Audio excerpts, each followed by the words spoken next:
నమస్తే, welcome to special discussion. మహిళా commission ఎక్కడ? తెలంగాణ రాష్ట్రం ఏర్పడి 6 సంవత్సరాలైంది. ఇప్పటివరకు మహిళా కమిషన్ ఏర్పాటు చేయలేదు. మహిళా కమిషన్ ఏర్పాటు చేసినట్లయితే మహిళల సమస్యలు, మహిళలకు ఉండే సమస్యల పరిష్కారం కోసం కృషి జరుగుతుంది. మహిళలు ఇప్పుడు ఎక్కడికి వెళ్ళి చెప్పుకోలేని పరిస్థితిలో ఉన్నది. మహిళలకు సంబంధించిన కమిషన్ లేకపోవడం అని పెద్ద లోటని చెప్పుకోవచ్చు. గతంలో చూసుకున్నట్టయితే మొదటి ప్రభుత్వంలో, రాష్ట్ర ప్రభుత్వంలో మహిళా మంత్రి లేకపోవడం లోటని చాలా మహిళా సంఘాలు విమర్శించినప్పటికీ రెండోసారి అధికారంలోకి చేపట్టిన తర్వాత కేసీఆర్ మహిళా మంత్రులను ఇద్దరు నియమించుకున్నారు. అయితే మహిళా కమిషన్ ఇప్పటి వరకు దానిపై దృష్టి సారించలేదు. దానిపై దృష్టి సారించకపోవడానికి కారణాలు ఏంటని మనతో విశ్లేషించడానికి మనతో ఉన్నారు socialist party general secretary Lubna Sarvanth గారు ఉన్నారు. అలాగే మన డిస్కషన్స్లో ఫోన్ ఇన్లో పాల్గొనడానికి రచనారెడ్డి గారు, ప్రసన్న గారు కూడా అందుబాటులోకి వస్తారు. ముందుగా లుబ్నా సర్వంత్తో మాట్లాడదాం. మేడం, చెప్పండి, ఇప్పటి వరకు మహిళా కమిషన్ తెలంగాణలో ఏర్పడట్లేదు. తెలంగాణ సాధించిన సాధనలో మహిళల పాత్ర ఎంతో కీలకమైందని చెప్పొచ్చు. మహిళలు కీలక భూమి పోషించారు. మొదటి మంత్రివర్గంలో మహిళలు లేరు అనే విమర్శలు ఎదుర్కొన్నప్పటికీ రెండోసారి ప్రభుత్వం అధికారం చేపట్టాక మహిళలు మంత్రులయ్యారు. కానీ ఇప్పుడు మహిళా కమిషన్ లేదు. దీనిపై కూడా మీరు పోరాటాలు చేయాల్సిన అవసరం ఉందంటారా? హలో మేడం, వినిపిస్తుందా? వినిపిస్తుందండి. చెప్పండి మేడం. మహిళా కమిషన్ లేకపోవడం అనేది పెద్ద లోటు తెలంగాణ ప్రభుత్వానికి. దీనిపై పోరాటమే మార్గం అంటారా? ఇది మహిళా కమిషన్ ఒకటే కాదండి. మహిళా కమిషన్ యొక్క ఇంపార్టెన్స్ చాలా ఉన్నది. ఎందుకంటే గవర్నమెంట్ కాకుండా ఇన్స్టిట్యూషన్స్ తో పాటే మన గవర్నమెంట్ కంప్లీట్ అయ్యేది. ఎందుకంటే ఇది ప్రజలకి, గవర్నెన్స్ కి మధ్యన ఉండే ఆటోనామస్ ఇన్స్టిట్యూషన్స్ లో ఉమెన్ కమిషన్ అన్నది ఒకటి. సో తెలంగాణ ప్రభుత్వం వచ్చిన తర్వాత ఇట్లాంటి ఇన్స్టిట్యూషన్స్ ఏదైతే ఇండిపెండెంట్ గా పనిచేసి ప్రజలకి, గవర్నమెంట్ కి మధ్యన ఉండేది, ఇది మానవ హక్కుల సంఘం, హ్యూమన్ రైట్స్ కమిషన్ కానివ్వండి, ఆర్టీఐ ఇన్ఫర్మేషన్ కమిషన్ కానివ్వండి, లేకపోతే లోకాయుక్త కానివ్వండి, లేకపోతే ఉమెన్స్ కమిషన్, లేకపోతే స్టేట్ ఉమెన్స్ చైల్డ్ కమిటీ కానివ్వండి, వీటన్నిటిలో మనం చూసింది ఏంటంటే అన్నిటిలో డిస్ఫంక్షనల్ గా చేశారు. అంటే పనికి రాకుండా చేయడం అన్నమాట.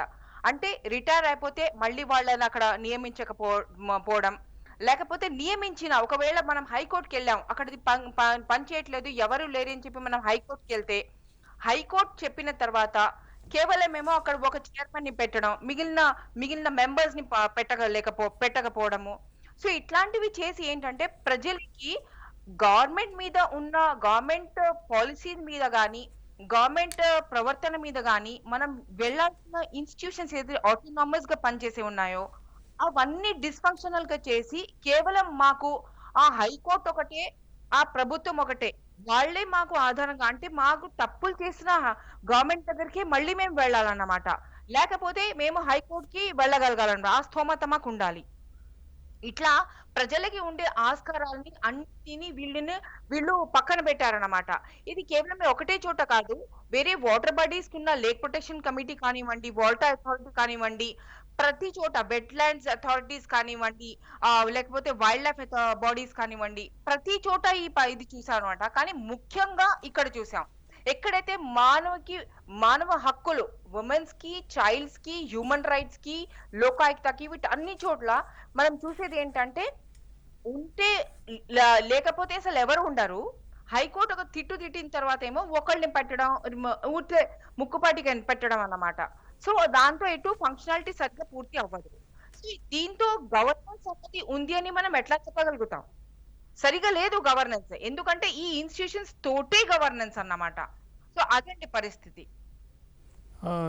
శర్వంత్ గారు, అంటే మొదటిసారి ప్రభుత్వం ఏర్పడ్డప్పుడు కూడా పూర్తి స్థాయిలో మహిళా కమిషన్ లేదు, ఇప్పుడు అసలే లేదు.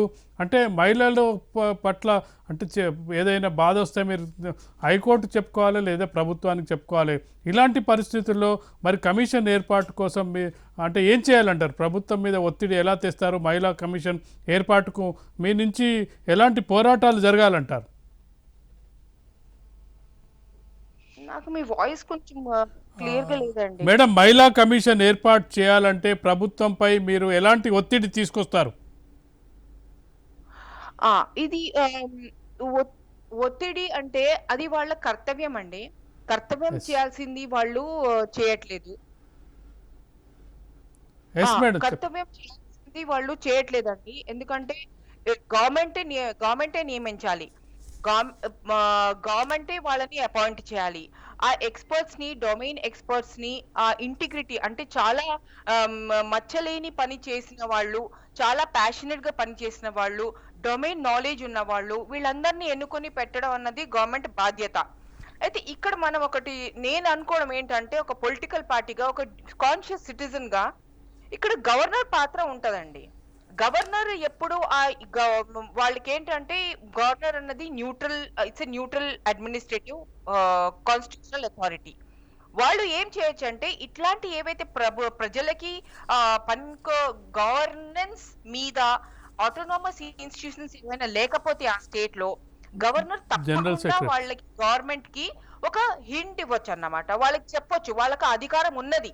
కాబట్టి నేను అనుకోవడం ఏంటంటే గవర్నర్ మీ ఛానల్ ద్వారా కూడా గవర్నర్ దగ్గరికి చేరితే ఈ గవర్నర్ తప్పకుండా దీని మీద ఇంటర్వ్యూన్ అయితే చాలా క్విక్ గా దాని మీద యాక్షన్ అవుతుంది అన్నమాట. హైకోర్టులో మనం ఇంతకు ముందు ఏం చేసామంటే ఇట్లా అది గవర్నమెంట్ ఆర్డర్స్ ఏమో వెబ్సైట్ మీద ఉండవని, లోకాయుక్త లేదని, ఇవన్నీ మనం ఎన్నో ఏళ్ల తరబడి లోకాయుక్త ఉండదు అనమాట. 2016 నుంచి 2019 దాకా అసలు మనకి లోకాయుక్తనే లేదు. సో ఇట్లా మా తెలంగాణ గురించి మనం మాట్లాడుతున్నాము, కానీ ఇట్లా నేషనల్ లెవెల్ కూడా అవుతుంది. నేషనల్ గ్రీన్ ట్రిబ్యునల్ అన్నది 2-3 ఏళ్ళు సౌత్ జోన్ బెంచ్ పనిచేయలేదు. అట్లా ఎన్నో జోన్స్ ఇండియాలో పనిచేయలేదు. తర్వాత ఈ కేసెస్ అన్ని హియరింగ్స్ అన్ని ఆగిపోయాయి.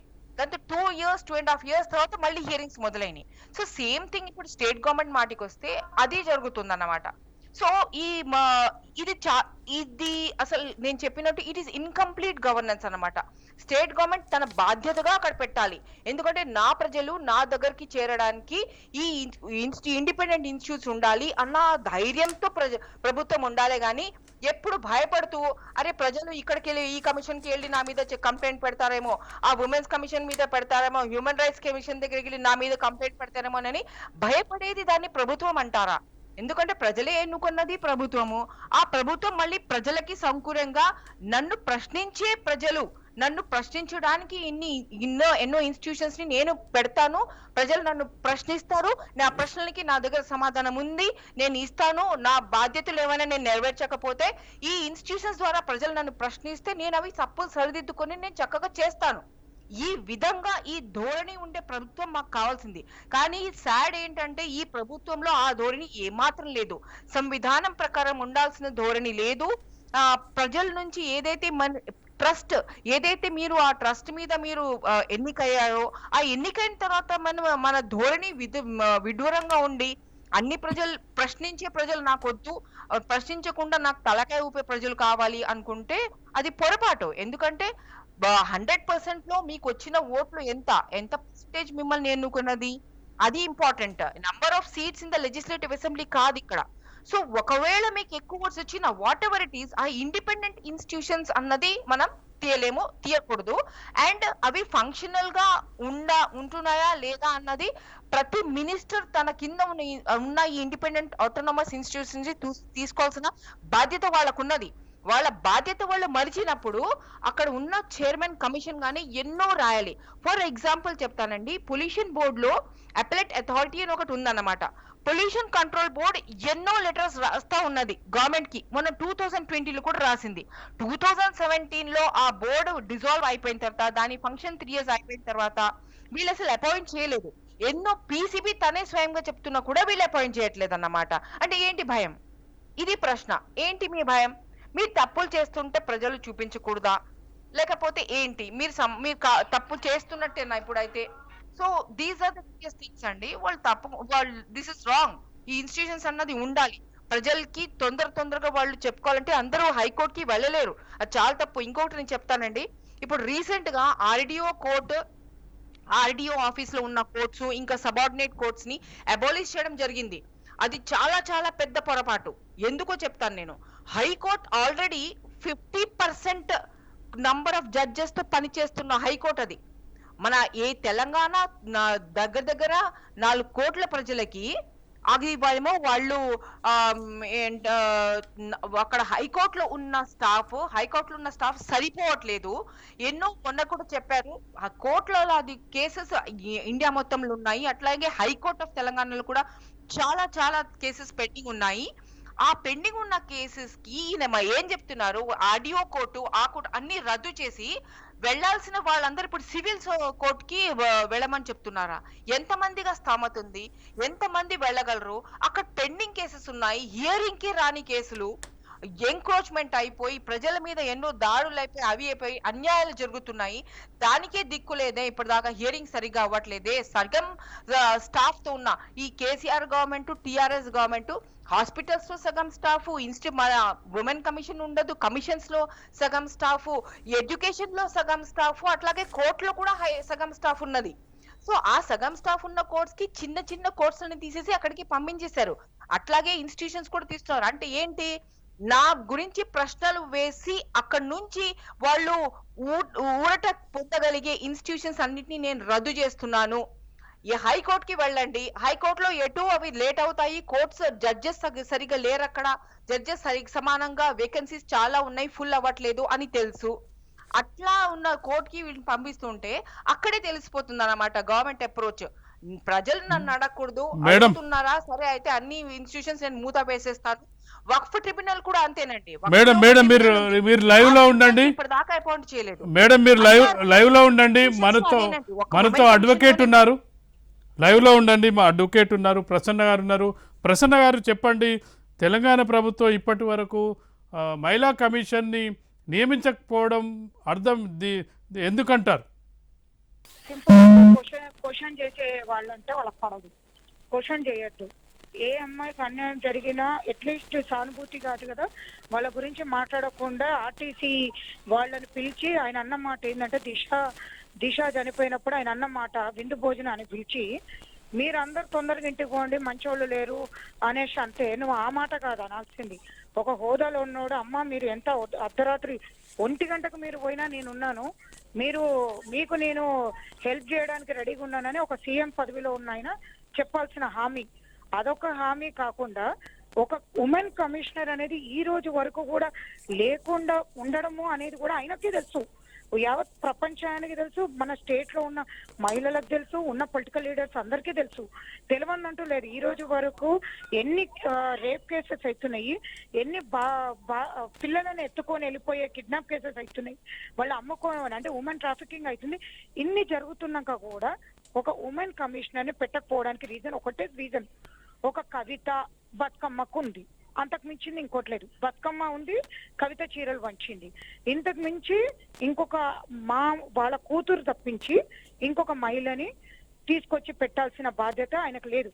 ఒక మాట, తెలంగాణ ఉద్యమంలో పాల్గొన్న విజయశాంతి కూడా ఒక మహిళనుగా ఆమెకి మంచి ఒక హక్కు కూడా ఉంది.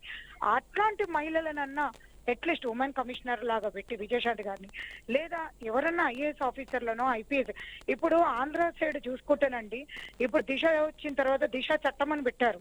అది ఎంతవరకు అవుతుందో తెలియదు కానీ ఒక భయం అనేది పబ్లిక్ లోకి వచ్చింది. అట్లాంటి చట్టాన్ని కూడా తీసుకొని వచ్చి పెట్టలేకపోతున్నాడే సపరేట్ గా. అంటే మహిళలకి ఈ రోజు వరకు కూడా ఆయన ఇచ్చేది ఏంటంటే ఓటు బ్యాంక్ రాజకీయం తప్పించి మహిళలకు ఏం చేస్తున్నాము అనేది ఇప్పటి వరకు ఒక్కటంటే ఒక్కట్లేదు. మేడం ప్రసన్న గారు, మహిళలకు ఓట్లు ఉన్నాయి కదా, మహిళలు తెలంగాణ ఉద్యమంలో పాల్గొన్నారు, మహిళలు కూడా ఓట్లేస్తారు. మహిళా కమిషన్ లేకపోవడం, మహిళలు ఓట్లేసే యంత్రాలుగానే కనిపిస్తున్నారా? మహిళలకు హక్కులు లేవా? హక్కులు వినియోగించుకునే అవకాశం లేదంటారా? ఉన్న కార్పొరేటర్లు కానీ మీరు అబ్జర్వ్ చేస్తే ఆడవాళ్ళుని అనేసి ఉమెన్ కోటా కింద పెద్ద ఎత్తున ఆడవాళ్ళు ఉండాలని చెప్పి కమిషనర్ కార్పొరేటర్స్ అందరిని మహిళలను తీసుకొచ్చి పెట్టిండు. ఏ రోజు వాళ్ళకి ముందుకు తీసుకొచ్చి కార్పొరేటర్లకి ఒక వాయిస్ ఇవ్వడానికి కూడా స్వేచ్ఛ ఇచ్చిండండి. ఒక వాయిస్ ఇవ్వడానికి ఏ ఏరియా కార్పొరేటర్ కూడా మీరు తీసి చూడండి, ఈ రోజు వరకు పబ్లిక్ లోకి వచ్చి స్వచ్ఛందంగా ఆమె వచ్చేసి నేను ఈ పని చేయాలనుకుంటున్నా, మా ఏరియాలో ఒక అమ్మాయికి కొట్టుకొని వెళ్ళిపోయింది నీళ్లలో, అమ్మాయికి నేను ప్రభుత్వం నుంచి చేద్దాం అనుకుంటున్నాను, ఏ ఒక్క కార్పొరేటర్ కూడా ధైర్యంగా వచ్చి పబ్లిక్ లో చెప్పుకోగలుగుతుంది. అంటే ఉమెన్ ని తీసుకొచ్చి పెట్టి వాళ్ళ భర్తలనేమో పీటల మీద కూర్చోబెట్టేసి ఆ ఉమెన్ ని పక్కన వారేశారు. ఎందుకంటే ఇక్కడ కంప్లీట్ కనిపిస్తుందండి పురుష అహంకారం తోటి ఈ తెలంగాణ ప్రభుత్వం నడుస్తుంది. ప్రసన్న గారు, మొదటి మంత్రివర్గంలో మహిళలు లేరు అని పెద్ద ఎత్తున విమర్శలు ఏర్పడ్డాయి. మహిళ లేకుండానే మొదటి ప్రభుత్వం ముగిసిపోయింది. రెండో ప్రభుత్వంలో ఈ విమర్శలు చేయగా పోరాటాలు విమర్శలను ఎదుర్కొని చివరికి 2 మంత్రుల్ని పెట్టడం జరిగింది. మహిళా కమిషన్ కూడా అంతే చివరిలో పెట్టే అవకాశం ఉందా? మహిళా కమిషన్ అసలు పెట్టే అవకాశం ఉందంటారా? అండి చనిపోయిన తర్వాత అందరు పిల్లలందరూ చనిపోయినరు. వాళ్ళకి ఇప్పటివరకు ఏం న్యాయం జరగలేదు. చనిపోయినాక గంధం చెక్కలతో చేద్దామా లేకపోతే మామూలు చెక్కలతో కలుద్దామా అన్నట్టుంది ఇప్పుడు మీరు మాట్లాడేది. ఆ టీఆర్ఎస్ గవర్నమెంట్ అయిపోయే ముందు ఇప్పుడు అయిపోయింది. ఈ దశ అయిపోయే మూమెంట్ లో వాళ్ళు ఉమెన్ కమిషనర్ ని పెట్టినంత మాత్రంలో ఏం న్యాయం జరుగుతుందండి? ఏది జరగదు. ఇంకోటి మీరు అన్నట్టు మహిళా వాళ్ళని పెట్టిండ్రు క్యాబినెట్ దాంట్లో అంటున్నారు కదా, అదే దాంట్లో నేను కూడా చెప్తున్నా ఏంటంటే ఎవరిని పెట్టిండ్రండి? నోరెవరైనా ఓపెన్ చేస్తే వాళ్ళని పెట్టారా? సబితా ఇంద్రారెడ్డి గారు ఏ రోజైనా మాట్లాడంగా మీరు చూసారా? ఆయన ఆమె మాట్లాడింది ఈ రోజు వరకు ఒకటే ఒక విషయంలో, ఇంటర్ బోర్డు రిజల్ట్స్ రోజున వచ్చి మీడియా ముంగట ఇంటర్ బోర్డు గురించి చెప్పిపోయింది. అంతకు మించి ఈ రోజు వరకు సబితా ఇంద్రారెడ్డి ఏం మాట్లాడిందండి? ఏ మహిళకి ఏదైనా అయినప్పుడు ఏ రోజైనా వచ్చేసి మాట్లాడిందిరా? ఎవరన్నండి టీఆర్ఎస్ గవర్నమెంట్ లో ఒక్కరన్నా మహిళలకు అయినప్పుడు ఒక్కరన్నా ముందుకు వచ్చి అయ్యో పాపం అన్న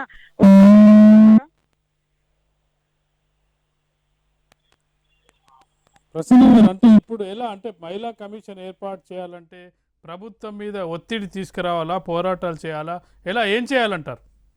అవసరం లేకుండా అయిపోయిందండి. స్టేజ్ వాళ్ళ పదవులే పోతున్నాయి. ఇంకా వాళ్ళు తీసుకొచ్చి పెట్టాల్సిన అవసరం కూడా లేదు. వాళ్ళు ఉన్నోళ్ళే ఊడుతున్నారు. వాళ్ళు తీసుకొచ్చి పెట్టేది ఏంది? ఇప్పుడు వచ్చే కమింగ్ ఎలక్షన్స్ లో అన్ని మార్పులు వస్తాయి. పబ్లిక్ అన్ని చూస్తూనే ఉన్నారు. కాబట్టి వాళ్ళు కొత్తగా పెట్టి చేయాల్సింది కూడా ఏం లేదు. ఇప్పుడు ఎవరిని పెడతారండి? పెట్టినా కానీ ఎవరిని పెడతారు? నోరు మెదపని వాళ్ళని తీసుకొచ్చి ఉమెన్ కమిషనర్ గా పెడితే మాకేం లాభం ఉంటది? మళ్ళీ ఆమె కూడా పోయేసి ఆ కేసీఆర్ గారి దగ్గరనే కూర్చొని అయ్యా నువ్వు చెప్పినట్టు నేను మాట్లాడతా అంటే మాకేం లాభం ఉంటుంది? ఇండిపెండెంట్గా ఉండే వాళ్ళని పెట్టే అవకాశం లేదు, పార్టీ కార్యకర్తలనే పెట్టే అవకాశం ఉంటుంది. అయినప్పటికీ అంటే ఏదో చెప్పుకోవడానికి, సమస్యలు చెప్పుకోవడానికి ఒక కమిషన్ అంటూ ఒకటి ఉంటుంది కదా. ఏం లాభం అండి? ఏం లాభం? ఏం లాభం ఉంటుంది చెప్పండి మీరు? వాళ్ళు కమిషన్ పెట్టిన తర్వాత పోయి చెప్పుకుంటే వాళ్ళ అండర్లోనే ఉంటది. మొత్తం డిపార్ట్మెంట్, పోలీస్ డిపార్ట్మెంటే ఇప్పుడు వాళ్ళ చేతిలో ఉంది.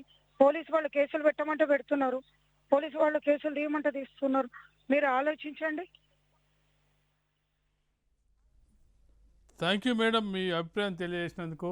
మేడం లుబ్నా గారు, అంటే మహిళా కమిషన్ పెట్టినా కానీ అది టీఆర్ఎస్ పార్టీకి చెందిన కనుసన్నుల్లో ఉండే వాళ్ళనే పెడతారని ప్రసన్న గారు చెప్తున్నారు. అంటే వాళ్ళ నాయకులు వాళ్ళకు సంబంధించిన వాళ్ళనే పెడితే ఉపయోగం ఏముంటుంది? పెద్ద ఉపయోగం కూడా ఉండదు అని భావం వ్యక్తం చేశారు. మీరేమంటారు? అంతే కదండి. ఇప్పుడు అవును. అంతే కదా!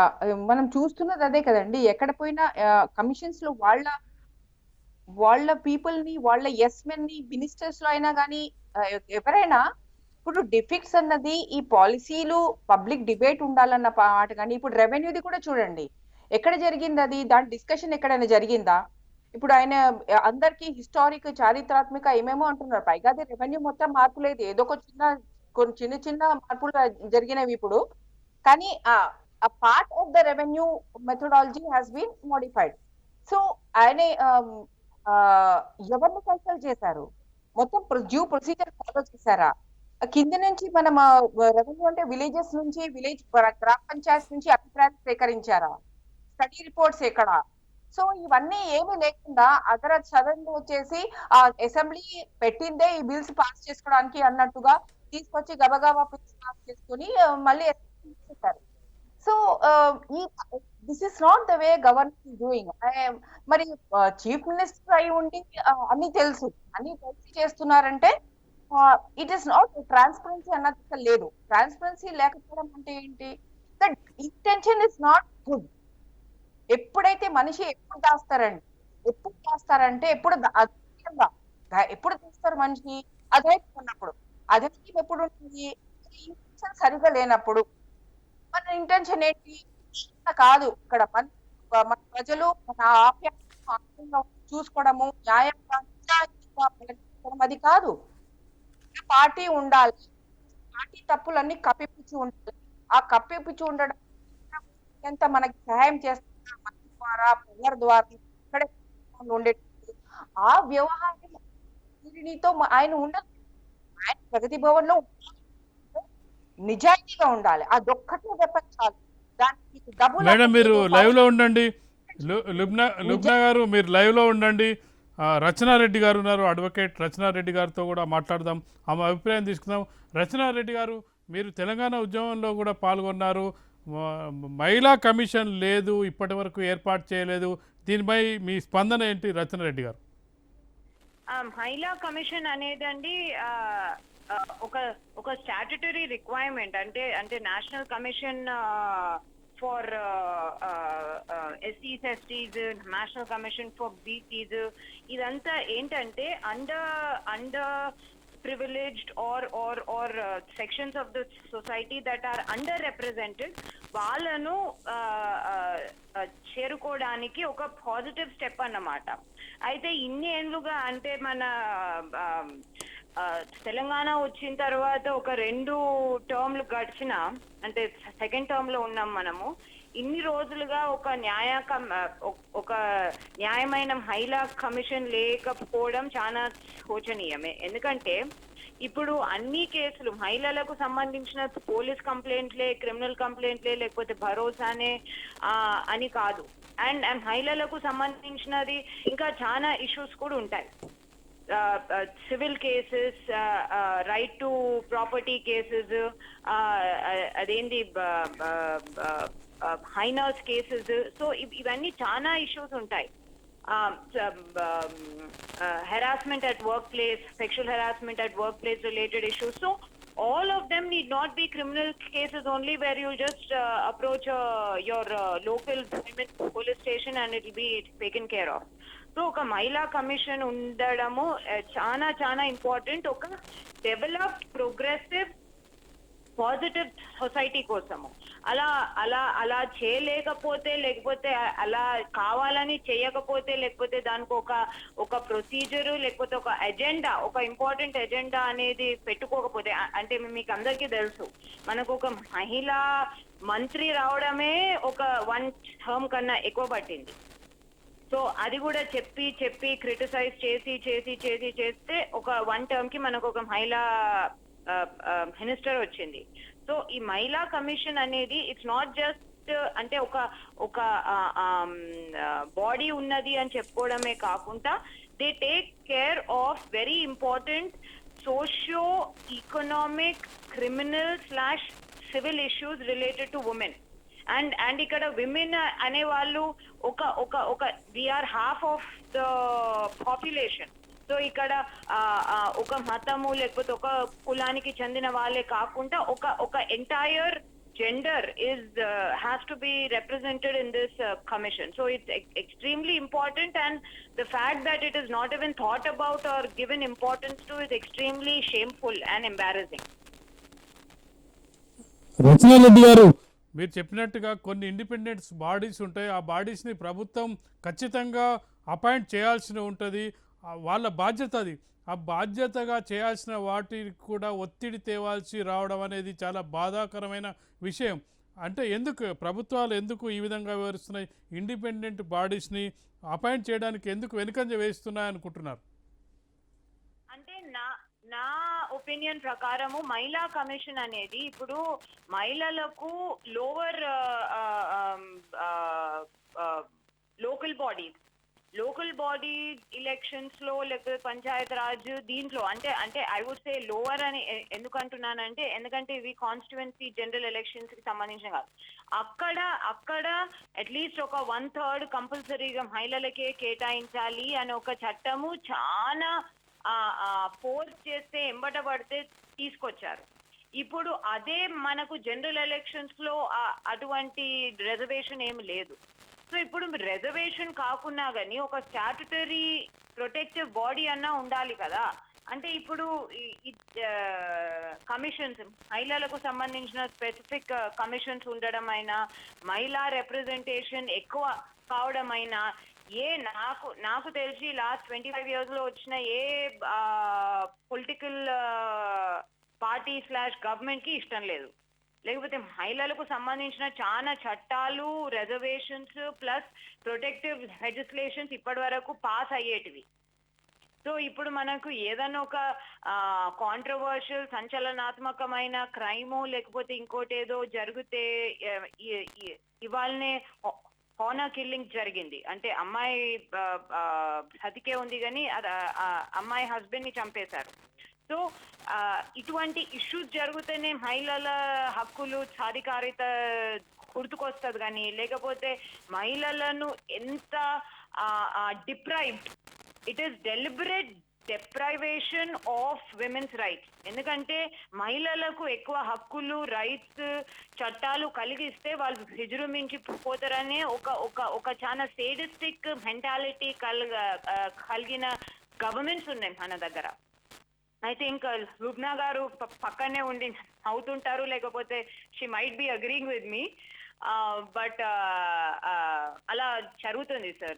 సో బికాస్ ఆఫ్ దాట్ నాకు తెలిసి ఇది ఏదో ఇంకో ఇంపార్టెంట్ ఇష్యూస్ వచ్చాయి దాని మీద కాన్సన్ట్రేట్ చేస్తున్నాము, ఇది చేయలేకపోతున్నాం అనేదే కాకుండా deliberate ignorance or rather deliberately ignoring or not paying any attention to this issue is what needs to be highlighted here.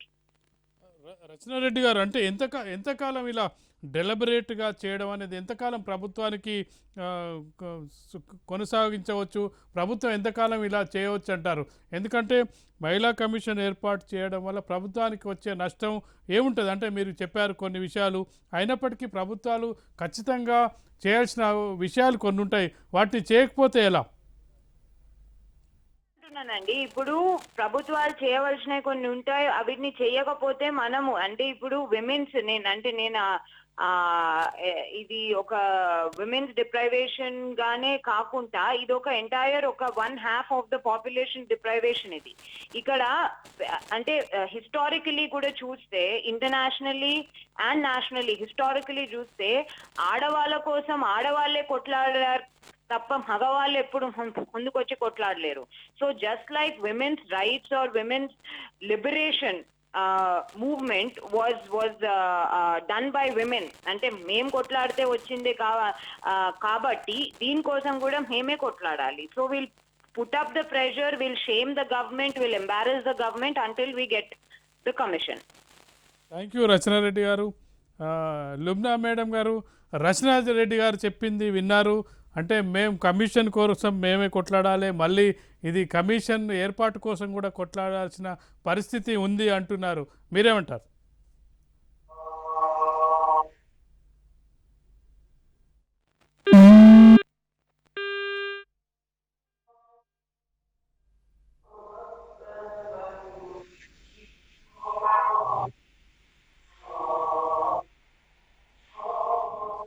Lubna గారు వినిపిస్తుందా? రచనారెడ్డి గారు చెప్పింది విన్నారు. మహిళా కమిషన్ కోసం పోరాటం చేశాం, మళ్ళీ మహిళా కమిషన్ నియమించడానికి కూడా పోరాటం చేయాల్సి వస్తుంది అని అంటున్నారు, మీరేమంటారు? ఇదండి రచన గారు, ఇప్పుడు అడ్వకేట్ రచన గారు డెలిబరేట్ ఇగ్నోరెన్స్ అని ఒక వర్డ్ వాడారండి, ఒక టర్మ్ చెప్పారు. దాంతో అసలు నేను ఏమాత్రం అగ్రీ అవ్వట్లేదు, టోటలీ డిసగ్రీ అవుతున్నాను. ఇది ఇగ్నోరెన్సా? వీళ్ళకి గవర్నెన్స్ ని ఎట్లా నాశనం చేయాలో తెలిసి వాళ్ళు పవర్ లో ఎట్లా ఉండాలో అది అనుకుంటున్నారు కానీ ఒక రాజధర్మము, ఒక రెస్పాన్సిబిలిటీ, నా ప్రజలు ఆప్యాయం, వాళ్ళ అవసరాలు ఇది లేదే. ఇది పాపులిస్ట్ రకంగా ఒక కరప్షన్ ని టాలరేట్ చేసుకుంటా, కమ్యూనలిజం ని టాలరేట్ చేసుకుంటా ముందుకు వెళ్తూ ఉన్న గవర్నమెంట్ ఇది. It is not deliberate ignorance at all. It is deliberate కాదు, it is actually active promotion of dismantling of all the institutions అన్నమాట. ఇది తెలుగులో చెప్పాలంటే యాక్టివ్ గా, ఒక ప్రొయాక్టివ్ గా వాళ్ళు ప్రతి ఇన్స్టిట్యూషన్, ప్రతి సంస్థని కూడగొట్టడం అన్నమాట, అన్ని రకాలుగా. కానీ పరోక్షంగా, డైరెక్ట్ గా, ఇండివిజువల్ గా అయిపోతుంది. నేను అక్కడ పెట్టాలి, నా మీద ఫైల్ ఉన్నది, నాకు తెలియదా? పొల్యూషన్ కంట్రోల్ బోర్డు నుంచి ఫైల్స్ వస్తున్నాయి, హ్యూమన్ రైట్స్ కమిషన్ నుంచి వస్తున్నాయి, అన్ని ఫైల్స్ వస్తున్నాయి, ప్రజలు వింటున్నారు, వీళ్ళు వాట్సాప్ ఈమెయిల్స్ వస్తున్నాయి, హైకోర్టు అన్ని చెప్పినా గానీ వీళ్ళు చేయాల్సిందే వీళ్ళు చేస్తున్నారు. So deliberate ignorance no, it is an active proactive dismantling of all institutions of democracy. ఇంకా ఆవిడ చాలా కరెక్ట్ గా చెప్పారు. దిస్ ఇస్ ఇన్ బిట్వీన్ అన్నమాట. With redressal of all the grievances కోసం ఈ ఇన్స్టిట్యూషన్స్ చట్టబద్ధంగా ఉన్నవి. యాక్చువల్లీ ఏమంటే ఒక ముఖ్య చెప్పాలంటే గవర్నమెంట్ ఆఫ్ తెలంగాణ ఇల్లీగాలిటీని ప్రమోట్ చేయడం అన్నమాట. ఒక యాక్ట్ ప్రకారంగా ఉన్న ఈ ఇన్స్టిట్యూషన్ ని మనం సగం పెట్టు లేకపోతే ఏమి పెట్టకుండా అక్కడ ఇన్స్టిట్యూషన్ పెడుతున్నామంటే నడపకుండా నేను చట్ట విరుద్ధంగా వెళ్తున్నాను. నేను అట్లా చేస్తుంటే మరి సిటిజన్స్ కి ఏం చెప్తున్నాను? నేనే చట్టాన్ని బదలు కొడుతున్నాను. పిల్లలకి ఏం చెప్తున్నా? మీరు కూడా ఏం చెప్తున్నా నేను? చాలా విసుగుతో ప్రవర్తించాలి. ఒక విజ్ఞానంతో అలా దూసుకున్నది. ఏ భయం లేకుండా నన్ను ప్రశ్నించండి, నేను తప్పులు సరిదిద్దుకుంటాను, మీ చట్టాలు ప్రబద్ధంగా ఉండండి. ఈ దూరం ఎక్కడ కనిపించిందా తెలంగాణ ప్రభుత్వం? లేదు. బై రీజన్ ఉమెన్ ఇంకొకటి అండి, ప్రత్యేకంగా ముఖ్యమంత్రి గారు చేస్తున్నారు అనేది చాలా ఇంపార్టెంట్. ఇప్పుడు టిఎస్ఆర్టీసీ స్ట్రీట్ కంప్లీట్ అయినప్పుడు ఇంకా నేను అన్ని ప్రగతి భవన్ కి పిలిచారు. ప్రగతి భవన్ లో కండక్టర్స్ మీద ఓపెన్ గా రిప్రజెంటేషన్ ఆయన ఏం చెప్తున్నారు? అరే మన కండక్టర్ మన అమ్మాయికి హ్యాపీ కోట్ మనం ఏమన్నా మంచి వేరే మరో అని ఓపెన్ గా ఒక వాళ్ళని ఫస్ట్ ఆఫ్ ఆల్ అమ్మాయిలని చెప్పే అవసరం లేదు. ఉన్నా వాళ్ళందరూ కోట్లు ధరించుకొని యూనిఫామ్ వచ్చారు ప్రగతి భవన్. మీరు పిలిస్తే మీటింగ్ కి ప్రతి డిస్ట్రిక్ట్ నుంచి వాళ్ళు వచ్చిన వాళ్ళని మీకు కాకి దుస్తులు బాగా కాకి దుస్తులు ఇండియాలోని మొత్తం ధరించే చాలా రంగది వీళ్ళకి బాగా వీళ్ళకి మెరూన్ అంటే చూడండి మీరు అక్కడ. ఇంకా ఎన్నిసార్లు ప్రభుత్వం ఉమెన్ కండక్టర్లకి టాయిలెట్స్ లేవు, ఆర్టీసీ పరంగా పెట్టండి, వాళ్ళు పబ్లిక్ ట్రాన్స్పోర్ట్ వాళ్ళు డ్యూటీలు ఉన్నారు, వాళ్ళకి అటెన్షన్ లేదు. మీరు ఉమెన్ కమిషన్ ఉమెన్ ఎంప్లాయీస్ అండి, వాళ్ళు ఉమెన్ గురించి మాట్లాడలేదు. పైకి 8 o'clock డ్యూటీ దిగిపోయి అంటే సీఎం గారు ఎన్నో లక్షల మంది స్త్రీలు ఎన్నికల తర్వాత కూడా నైట్ బయలుదేరి వెళ్తున్నారు, కూడా పని చేస్తున్నారు. ఏదైతే రోడ్లు వేస్తున్నారో నిలబడి ఏం మాట్లాడుతున్నారండి? ఏ నుంచి ఎవరిని మభ్య పెట్టాలని టైం పాస్ అయ్యంత అంత ఒక టైం పాస్ ఉంది. సీరియస్నెస్ లేదు, టార్గెట్ పెట్టుకోవడం లేదు. జరుగుతున్నాయి తండ్రి కూతుళ్ళ మధ్యలో ఏంటంటే వినాలండి ప్రభుత్వానికి. పెట్టండి సార్, మరి డీజీపీ గారు నెవర్ అగైన్ అని పెట్టండి సార్. ఒక్కొక్క రేపు జరగదు అని మాకు వాళ్ళు నోట్ నుంచి మూకే రావట్లేదు. ఆ దిశాది అంత పెద్ద జరిగింది. మళ్ళీ మాకు ఎవరు చెప్తున్నారండి? ఏంటంటే వాళ్ళ కంట్రోల్ ఎవరు బంజారా హిల్స్ లో మాకు ఉమెన్స్ పాపలకి ఎవరికి అవసరం ఆ కంట్రోల్? ఇప్పుడు ఇంకెప్పుడు ఒక ఆనర్ ఇప్పుడు చెప్పారు, ఒక్క రేపు జరగదు హామీ ఇస్తున్నాము చెప్పమనండి మాకు. లుబ్నా గారు చివరిగా అంటే మనకు మహిళా గవర్నర్ ఉన్నారు తెలంగాణ రాష్ట్రానికి, సంవత్సరం అయింది అపాయింట్ అయ్యి.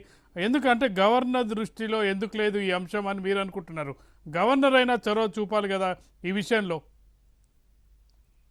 ఫస్ట్ ఆఫ్ ఆల్ అండి, ఒక గవర్నర్, ఒక లేడీ గవర్నర్ మన స్టేట్ కి రావడం, పైగా డాక్టర్ అయి ఉండడం, అది నేను చాలా మంచిగా భావిస్తాను.